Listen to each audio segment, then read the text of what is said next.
Another tale from the Grimm's fairy tale, Cocky and Henny. Said the cocky to the little Henny, "It's the season for nuts just now. Suppose we go up on the hill and have a good feast before the squirrel carries them all away?" "Very well," answered little Henny. "Come along, we'll go and enjoy ourselves together." So they went together to the mountain, and because it was a sunshiny day, they stayed there till the evening. Now, I don't know whether it was because they had eaten so much or that they had grown proud, but they would not go home on foot. So Cocky had to make a little carriage of nutshells, and when it was ready, Henny took her seat in it and said to Cocky, "Now you may harness yourself to it." "That's a good joke," cried Cocky.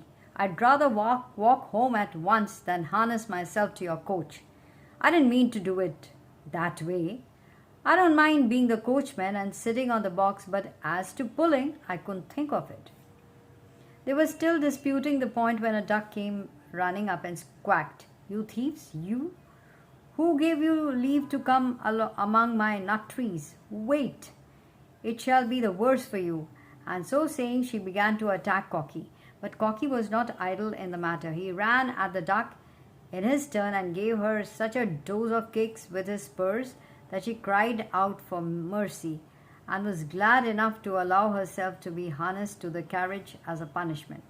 So now Cocky took his seat on the box as a coachman, and they went off at full speed, Cocky crying to the duck to run as fast as ever she could. They had gone some distance when they met two foot passengers, a pin and a needle.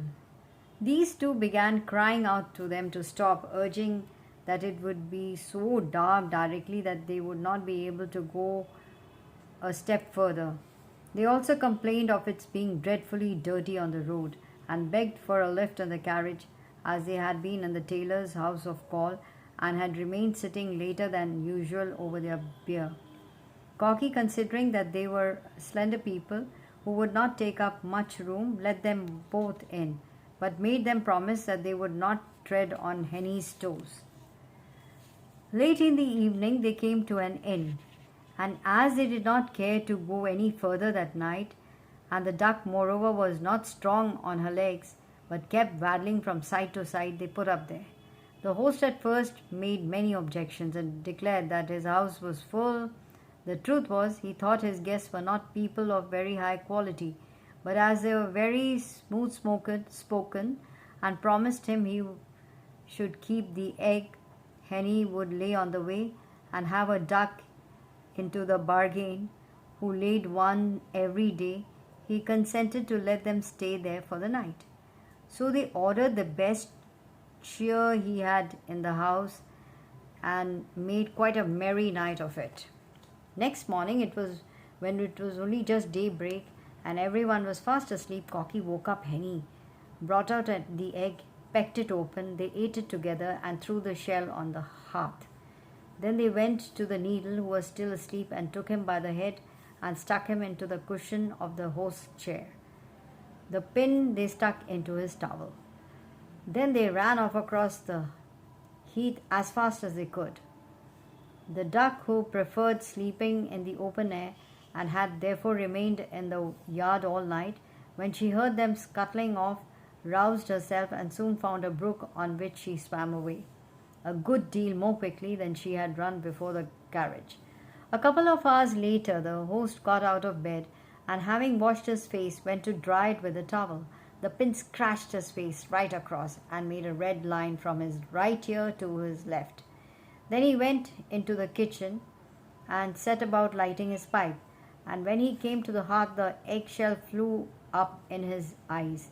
"Everything seems to fly at my head this morning," he grumbled, and sat down in a bad humor in his armchair. But he jumped up in a great hurry and cried, "Oh dear!" for the needle had pricked him worse than the pin. And this time the pain was not in his head. Now he was completely angry and suspected the guests who had arrived late the evening before. Suspected the guest who had arrived late the evening before. But when he went to see after them, they were gone. Then he swore that in future he would have no ragamuffins in his house who eat much, pay nothing, and play you tricks into the bargain. So nice short story at that.